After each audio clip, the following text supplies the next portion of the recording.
Well now, you just settle in there a spell. I ain't gonna rush this. Never did believe in rushing a good story, and I ain't about to start now. My name's Silas. Old Silas, the young'uns call me, and I reckon they ain't wrong. These old bones have seen a good many winters, and Lord willing, they'll see a few more yet. Now, I've been sitting here by this fire thinking, the way an old man does when the night gets quiet and the wood starts talking. And I got something I want to share with you. Something that's been weighing on me considerable. You folk today, you're tired. Not the good kind of tired, mind you.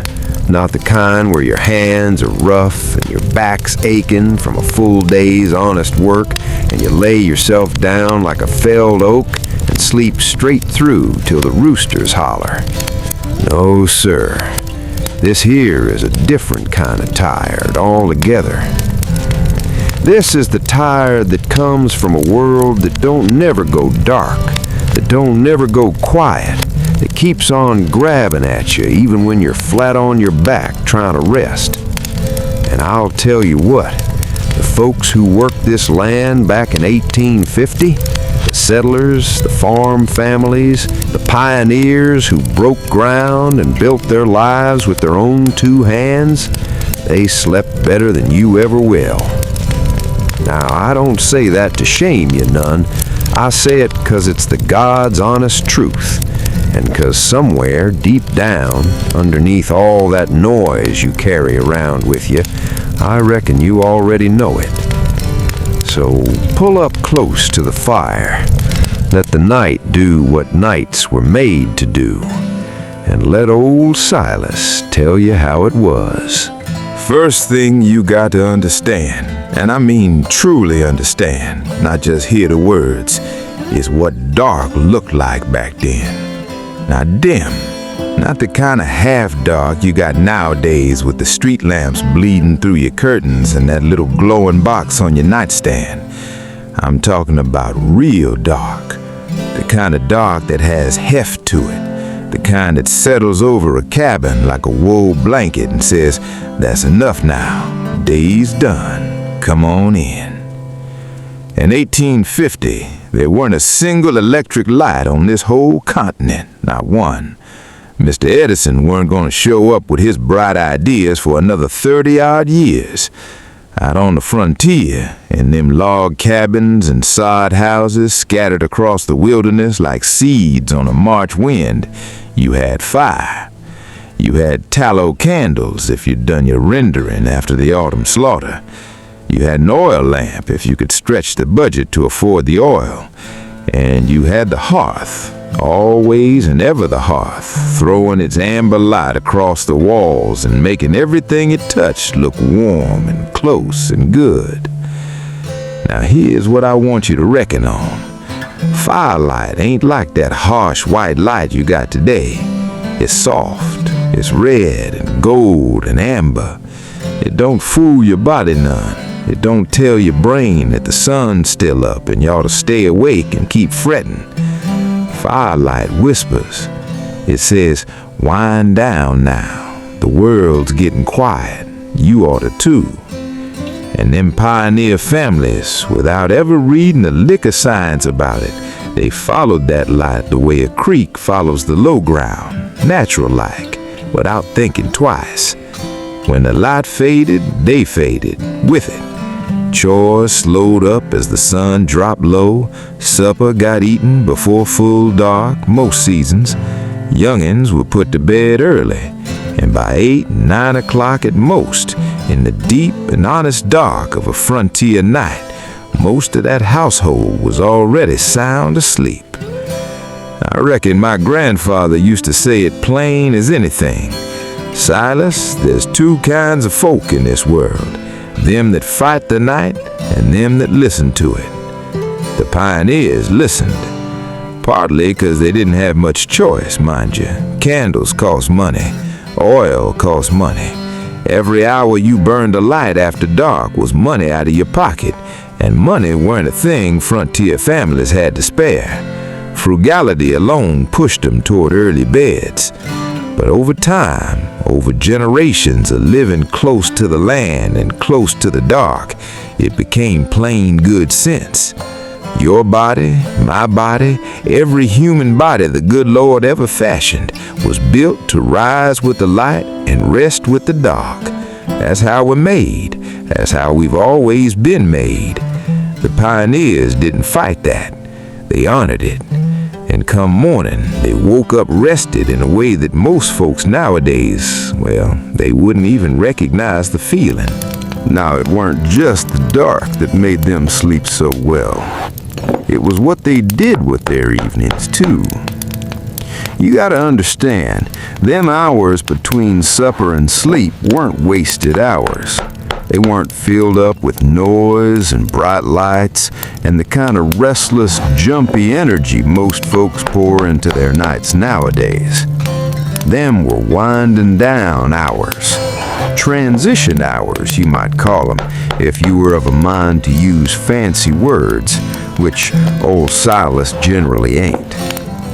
After supper was cleared away, after the woman of the house had wiped down the table and hung the dish rag and seen to whatever needed seeing to, the family would draw up close to the fire.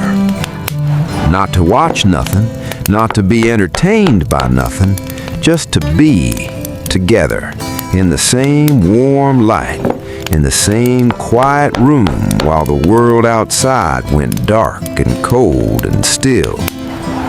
The man of the house might mend a piece of harness, practical work, quiet work, the kind that keeps your hands busy but lets your mind start to ease off like a horse that's been uncinched after a long day's ride. The woman might take up her knitting or her mending or set to patching the knees of a boy's trousers that had seen too much adventure for their own good.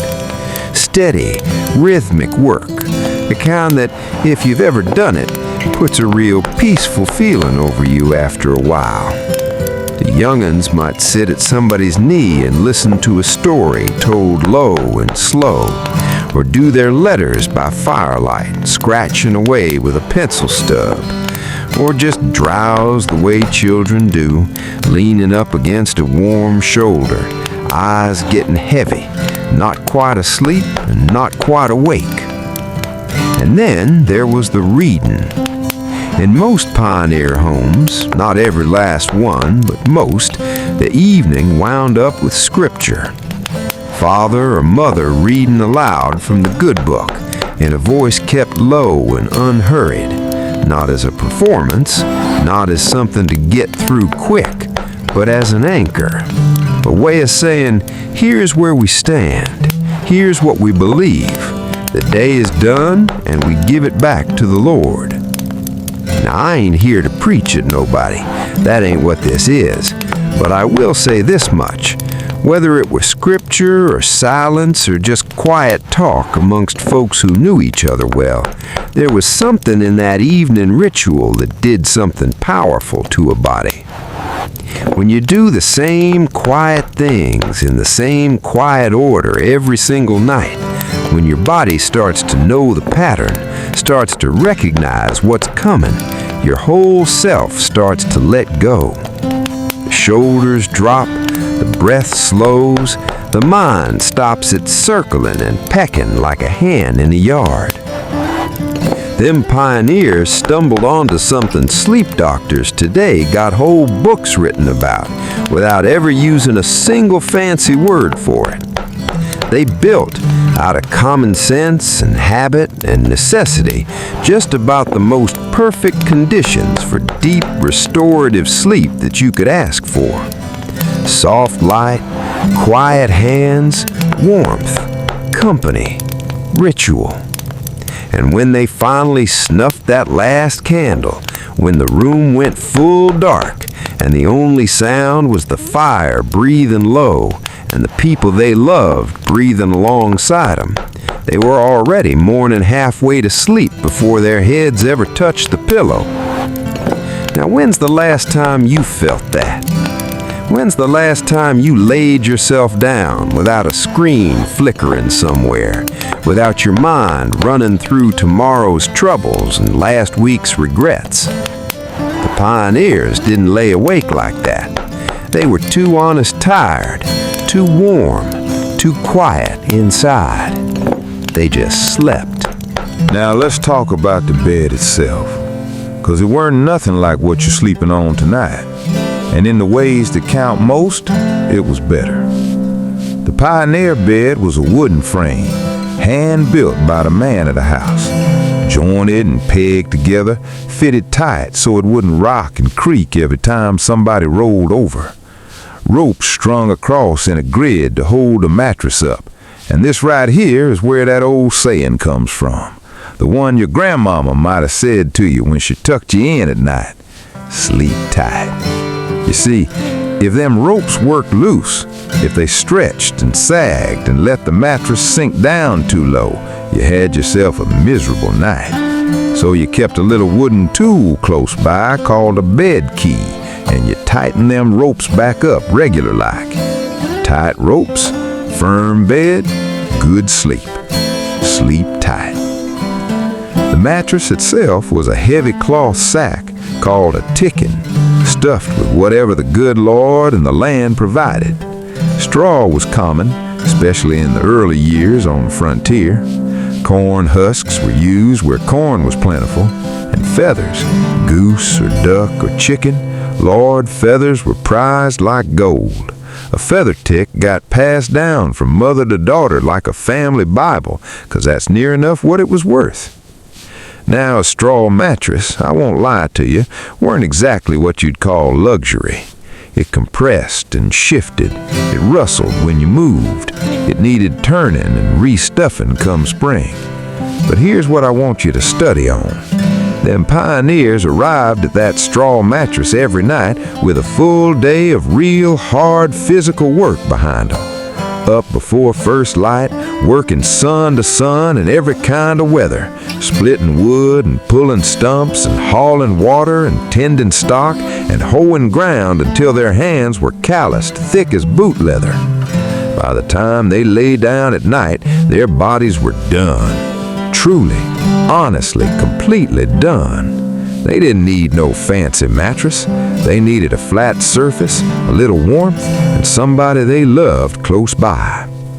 And speaking of warmth, in a good many cabins, especially in the hard, cold months of winter, the whole family slept together. Not from any particular preference, mind you, because a frontier winter don't ask your preference. Body heat was practical. Body heat was survival. For bed, some households would run a warming pan, a long-handled copper pan packed with hot coals between the sheets to take the bite off the linen, or wrap a heated stone in flannel and tuck it down at the foot of the bed for the young'uns. Small kindnesses, real warmth. The sheets themselves were plain linen or rough cotton, washed by hand in an iron kettle, dried on a line in open air, and smelling of nothing but wind and sun. No chemical smell, no perfume, just clean. I knew a woman once, in my younger years, whose grandmother had come across the plains in a covered wagon, and she told me her grandmother used to say the same thing every time the subject of sleep came up. We slept like we were part of the earth, because we were. I ain't never forgotten that, and I don't reckon I ever will. Now here's something that I'll wager will purely surprise you. Something that scholars dug up, buried in old diaries and court records and letters and the writings of frontier physicians, that tells us them pioneers may not have slept the way we generally suppose. They may not have slept straight through in one long block. They slept in two, first sleep and second sleep. A body would go to bed not long after dark, 7, 8 o'clock maybe, sleep 3 or 4 hours solid and deep, and then wake up, not from a bad dream, not from worry or fretting, just wake, natural and calm, right there in the middle of the night. And in that quiet waking time, in the full dark of midnight, with the fire burned low and the world outside still as a held breath, they'd do gentle things. Many of them prayed. Accounts from that time talk about midnight prayer like it was the most natural thing in the world, not an interruption of sleep, but a rightful part of the night's own rhythm. Some would lie still and talk low with their husband or wife, the kind of talking that only happens in the dark, when you're warm and quiet and the day's business is all done and ain't nothing left but the two of you and the truth. Some would rise and check the fire, see to a nursing baby, step out onto the porch and stand a minute under a sky so full of stars it looked like somebody'd spilled milk across the heavens. And then, an hour or so later, they'd lay back down and sleep again, deep and easy, right through till dawn. Now, I find that remarkable, and I'll tell you why. When sleep researchers today take folks and put them in a place that's truly dark and truly quiet, no clocks, no screens, no schedules, them people almost always fall back into this same pattern. 2 sleeps, just like the pioneers. It may well be scientists are starting to believe this serious-like, that 2 sleeps is the natural human pattern, the one written into our very bones over thousands upon thousands of years, the one that electric light came along and erased, quiet as you please, without anybody noticing what we'd lost. The pioneers weren't sleeping wrong. We are. They woke in the middle of the night and felt no alarm about it, no reaching around in a panic for something to check the time on, no lying there catastrophizing about how they'd manage tomorrow on broken sleep. They just accepted the night for what it was.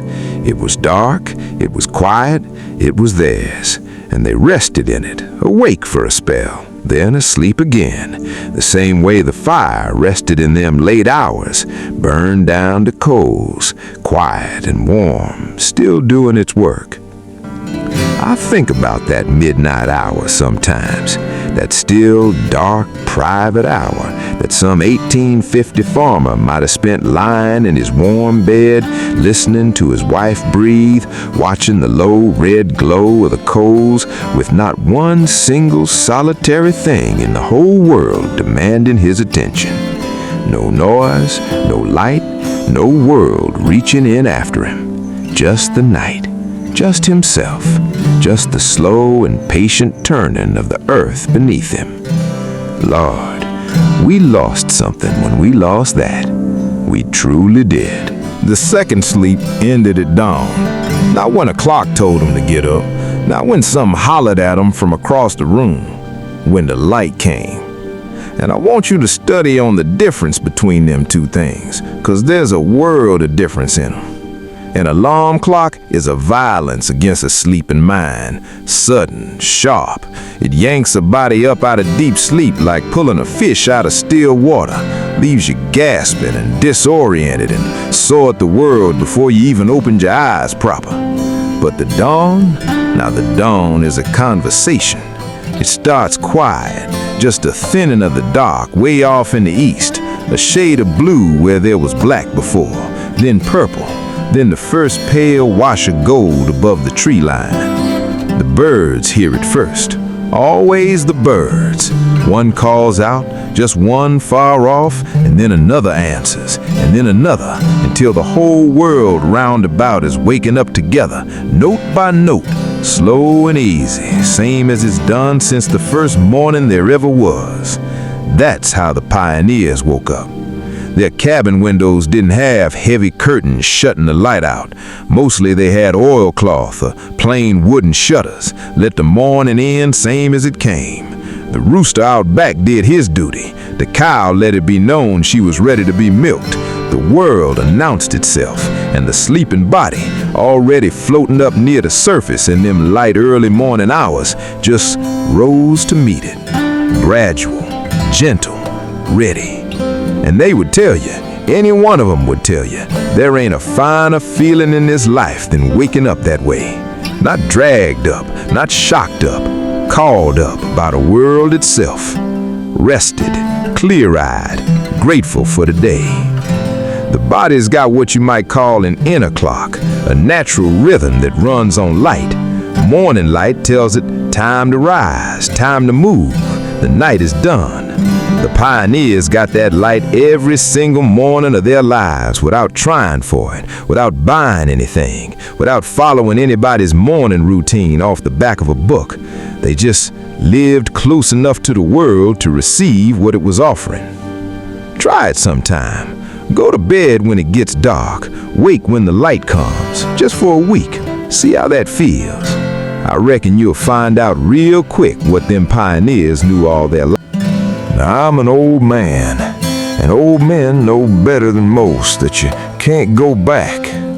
I ain't asking you to give up your electric lights and take up sleeping on a straw tick and rising before first light to milk a cow. That ain't the point, and it never was. The point is something smaller than that, and something a good sight bigger at the same time. Them pioneers slept the way they did 'cause their lives were lined up with something real, something true, something that every human body and every human mind has always been built for, the rhythm of light and dark, the honest tiredness that comes from real work, the comfort of folks you love gathered close, the mercy of a world that got quiet at night and stayed that way. And somewhere in the last 100 years, maybe less, we have taken that apart, piece by piece, one convenience at a time. We replace the dark with artificial light, and then we wonder why we can't fall asleep come bedtime. We replaced hard physical work with sitting still all the day long. Then we wonder why our bodies don't rightly demand rest when evening comes. We replaced quiet evenings and good company with screens that holler at us till midnight, and then we wonder why our minds are still racing when we finally lay down. We replaced the slow, easy bird-song morning with an alarm that near scares you half to death, and then we wonder why we feel sour and groggy before the day's even properly started. We didn't lose good sleep by accident, friend. We traded it away, fair and square, eyes open, one small trade at a time. And now we're buying it back in little bottles of supplements and noise machines and expensive mattresses and apps on them phones that are half the problem to begin with. We got sleep coaches and sleep podcasts and whole books written on why it is that nobody can get a decent night's rest no more. I reckon them pioneer women who raised families and kept households and did more real work before breakfast than most folks do in a week would look at all that and just slowly shake their heads. You broke your own sleep and now you're paying somebody to fix it? They'd be kind about it. Frontier folks generally were kind, but they'd shake their heads. Here's what I want to leave with you tonight, and then I'll let you go. You can't rebuild the whole world. None of us can do that. But you can rebuild an evening. Tonight, not someday, not next week, but tonight, you can decide that the last hour before you sleep is going to be quiet. Light's going to be low. Screen's going to be dark. You're going to do something gentle with your hands or read a page or two of something that settles the mind instead of stirring it up. Or just sit a spell with the people under your roof and let the day wind down the way days were always meant to wind down. You can decide that sleep ain't what's left over after everything else. It ain't the scraps of the day. It ain't what you finally get when you've done all your scrolling and fretting. Sleep is the thing. Sleep is where the body mends, where the mind sorts itself out, where the soul, and this old man believes we got one, rests itself in something bigger and quieter than this loud world we've made. Them pioneers knew that, not from any book, not from any doctor, from plain and simple living in a world that still obeyed its own rules. They slept better than you ever will, but maybe, Lord willing and the creek don't rise, with a little intention and a little grit and a little willingness to turn off the noise, you could sleep better than you do right now. And I'll tell you what, that'd be worth something. That'd be worth quite a lot. Well, fire's burned down low now, and this old man has said his piece. I think on them pioneer families sometimes when the night gets still like this. The father with his rough hands folded on his chest, the mother with her hair let down, spread across the pillow, the young'uns tucked in close and warm, the whole household breathing together in the dark, quiet as the land outside. Not a worry in the world that couldn't wait till morning. Not a light burning that didn't need to be. Not a sound but the wind moving through the trees and the cabin walls settling and the low, steady breath of a life lived honest and close to the earth. That's what rest looks like. That's what it feels like when you ain't fighting it. If you ever had yourself a night like that, even one night in all your years, you know exactly what I'm talking about. Maybe out camping, far from any town, maybe in some quiet place where it got truly dark and truly still. If you have, well, you know. And if you ain't yet, now you know what to aim for. This here's old Silas saying good night from the front porch. Stars are out, air's cold and clean and smells like pine. Go to bed a little earlier tonight, friend. Put the thing down, turn out the light, and let the dark do what the dark has always done. Take care of you. Good night now. Good night.